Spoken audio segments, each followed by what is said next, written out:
Flowz or Micah. Yes.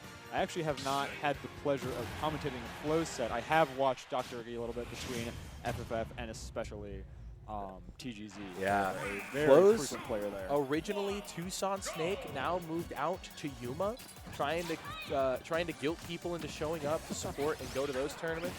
Yeah. Not working that well. Yuma's really far. It is very far. I'm not making it out there. Sorry. It's kind of the same thing with the whole Tucson Phoenix rivalry. It's Just a matter of true. location. Here we go, though.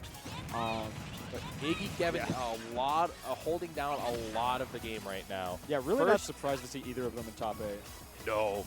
The first level of damage that Flowz doing, trade with grenade, and I think that's going to be a lot of his game plan going from this point, because that's kind of a lot of how Snake plays the game.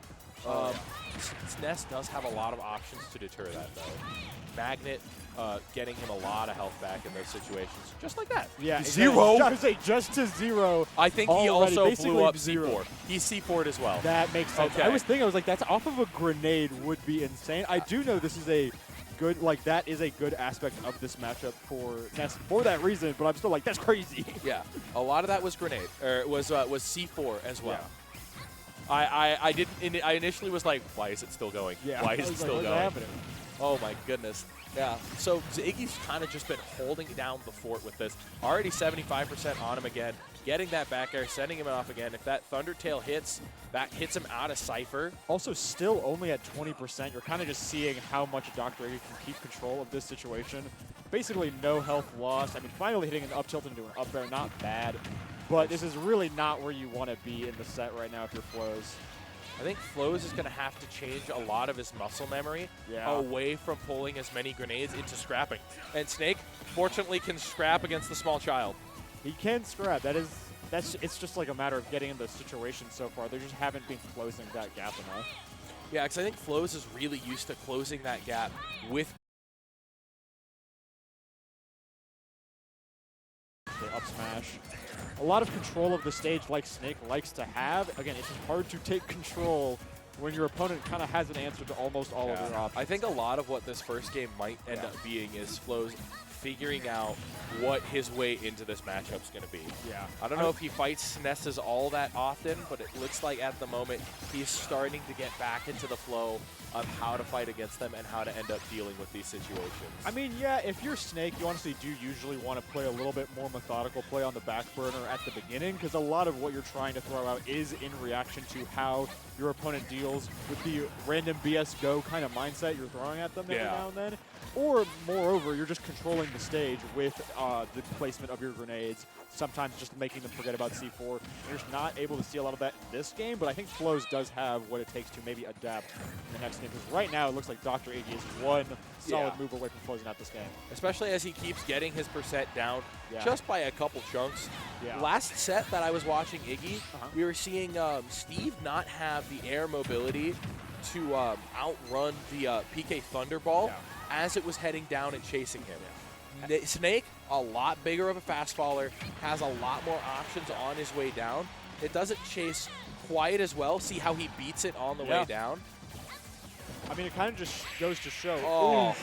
Kind of goes to show that at this level, you just have a lot of character specialists, people who really know the ins and outs of their lane so far. Because like you said, being able to chase with PK Thunder there and knowing that Flowz was not going to reach them is eventually what helped them close out that set. Yep. That game. Then the heal into the Nair. Gosh, that Nair hits so hard and it's so fast. That's kind of where I got the feeling of like, yeah, I think this is over. I don't think Flowz has the momentum to swing this back. Because Dr. connected a up air that I think would have killed, but just dragged it down and went into some other stuff. And I was like, he's Flowz seeing what he can get away with. Yeah, Flowz survived that encounter, but I think Dr. Iggy is just labbing for the next game at that point. So, now let's see how some more of this adaptation goes. Oh, no, that was an awful trade. Again, look at that first interaction, 50 to 8%, just because Dr. Iggy was able to recover a little bit percent and just stack up so much more with those aerials. All Iggy took was a Nikita hit. Flowz got hit by all of a PK fire, and he's at 0. Exactly. And he's at 0. He got hit by all of a PK fire, also exploding a grenade. And then I think because he's used to it, he tried pulling another grenade to get out of the PK fire. You also notice Flowz got conditioned a little bit there. Rather than trying to land at all, he just went up, away from the PK Thunder, hoping it wouldn't chase there. Because he knows that Dr. Iggy's going to beat him on the way down. See, there it is again. Yeah. I think that Dr. Iggy will catch on to that, though. I think that he'll start dragging it further and further up. Yeah. That's what I was thinking is I'm not sure what Dr. Iggy's going to do to chase that And he got a little bit more percent down. Wow. Again, pretty. Gotta stop throwing out these grenades. Yeah, again, pretty much figure out some other way of breaking through Dr. Iggy right now. Yeah, because as it is, pretty much every single stock, Dr. Iggy's starting on less than 20%. It's really, really not what you want to see. I mean, you kind of want to see it if it's because you're taking those stocks. Yeah. But because he's constantly healing himself back down, it really isn't a positive. Yeah. Especially because, again, at this rate, like, Flowz has really good boxing, and he has those meteor hits. So you can see that now he's finally got some damage on Dr. Iggy. Still going to definitely manage to take a stock sooner or later. Yep. But just the control of the pace, though. It's gotta happen sooner. Yeah. Like, exactly, because Snake needs control of the pace of the match, and he has just not gotten that out of Dr. Iggy's hand a single time. Yeah. And now 2 stocks to 1, 10% on Dr. Iggy. We'll probably see him another 20% get healed at least this set. All right. Really trying to go for the throat on that forward air. Yeah, I was going to say, I really like that we're starting to see that kind of greedy down throw because, again, it's showing that Flowz recognizes that they have to play on the offense here. I'm really liking this a lot more for Flowz. Already at 104%. You've only taken 11 because you're recognizing the situations where you can scrap better than them. You're trying to bait him into expecting grenades out by still pulling them out, but putting them in different situations, not throwing them near Ness. Yeah, exactly. There's nothing wrong with like forcing those aggressive situations there. Especially because, I mean, look how far it's taken them already. A lot closer to a lifeline than they were just a few minutes ago. Yep, good down tilt. That down tilt is looking like it's really good in this whole matchup in general. Yeah, again, just kind of going for those solid meaty hits. It's going a long way, really. Oh, I know he wanted to go for a tomahawk there. Yep, none of those hits. Nice. Again, you know, Flowz chasing, they're getting a little bit greedy, but it is what they need if they're going to come out on top of this game. At this point, everybody should know to roll out of that attack. Yeah. Oh, my God. Good. Oh, that was phenomenal. Those are the situations where you want those grenades. Yeah. I mean, again, Flowz is winning most trades at this point. But, I mean, at 180, he's just not going to. You're big, though. You're big. You're heavy enough, though. Especially off the dash attack. I mean, yeah, but that's not going to be livable. I was like, you can come back from the dash attack, not the back air. He's got a game plan put together. Yeah. He's just got to implement it quickly. And we kind of saw Flowz hit that gear shift with that down throw, like, again, reading Iggy's rollout. Because Iggy at this point doesn't really have to play for a lot of reads right now. They kind of are just executing on their character. Whereas Flowz has to, again, kind of force those interactions, like I was saying, get a little bit more aggressive. There's no shame in being in Dr. Iggy's face. Because at this point, like, if you run away, you kind of get chased down. And also, Dr. Iggy doesn't have a lot of reason to get directly in your face when they can just always set a PK fire ahead. And they're also going to chase you in the air because it's always on the PK Thunder, even when Flowz is starting to adapt there. So Flowz definitely has to work pretty hard if they want to clutch this up. I mean, 2-0 already is a little bit rough. But a much better start to the game. Up percent once. And a lot of these interactions where he's pulling grenades, Iggy can't get much off of them. Yeah, that's the other thing. No healing just yet. I mean, I want to see a bit more jabbing. I know that Snake's jab isn't necessarily a good move, but in a lot of these close quarter situations, it may be better to keep your F tilt fresh, not use it to, just for percent. Absolutely. I actually wanted to react to that. Oof, that's a really rough death there. That's what I wanted to react to, though, is that at this point, like, Flowz has to do a little bit of a counter. You have to, like, operate that percent on a loss of, like, Iggy's probably going to heal a little bit of his back. So I like how they were playing those early interactions, but at this point, they just have not been able to get in at all. Yeah, you see Dr.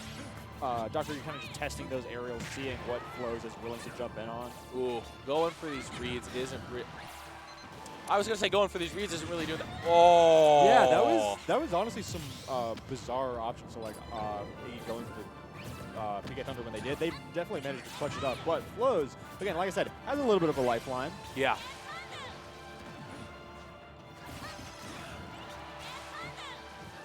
I wonder if. Oh, okay. Well, there's 34. Yeah, okay. I wonder if Nair on the way down can beat out PK Thunder. Because I know that it loses to other hitboxes. Yeah. Okay, well, it didn't lose to down air there, so maybe Snake doesn't have a consistent option for it. That's like, oh my goodness, it was definitely the C4 earlier. Yeah. Oh my goodness, just like that, so much work lost, and Dr. Iggy back in a great control. position. Yeah, amazing position. I was about to say back in the game. I was like, honestly, They were never out of the game. Yeah, they never left the game. Okay. But we'll see if Flowz can put himself. Because it's only like, what, that was 13%? Grenade doesn't heal a lot. Okay, it heals a lot, but again, we could take those. We could take those. Oh. It adds up, though. It does add up. I adds gotta up, admit. though. I gotta admit. I can't lie to you, folks at home. It adds up.